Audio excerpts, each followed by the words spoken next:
ಇತ್ತೀಚೆಗೆ ಆಮ್ ಆದ್ಮಿ ಪಕ್ಷ ತೊರೆದು ಬಿಜೆಪಿ ಸೇರ್ಪಡೆಯಾದ 7 ರಾಜ್ಯಸಭಾ ಸಂಸದರು ಬಿಜೆಪಿಯ 113 ರಾಜ್ಯಸಭಾ ಸದಸ್ಯರ ಪಟ್ಟಿಯಲ್ಲಿದ್ದಾರೆ.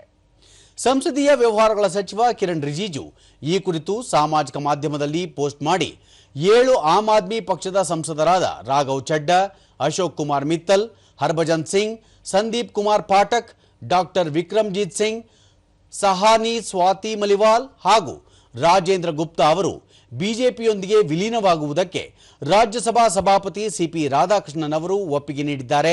ಇದೀಗ ಈ ಸಂಸದರು ಬಿಜೆಪಿ ಸಂಸದೀಯ ಪಕ್ಷದ ಸದಸ್ಯರಾಗಿರುತ್ತಾರೆ ಎಂದು ಹೇಳಿದ್ದಾರೆ.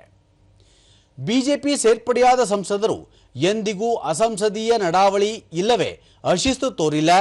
ಪ್ರಧಾನಿ ನರೇಂದ್ರ ಮೋದಿ ಅವರ ನಾಯಕತ್ವದಡಿ ರಾಷ್ಟ್ರ ನಿರ್ಮಾಣದ ಎನ್ಡಿಎ ಕಾರ್ಯಕ್ಕೆ ಈ ಸಂಸದರಿಗೆ ಸ್ವಾಗತ ಎಂದು ಕಿರಣ್ ರಿಜಿಜು ತಿಳಿಸಿದ್ದಾರೆ.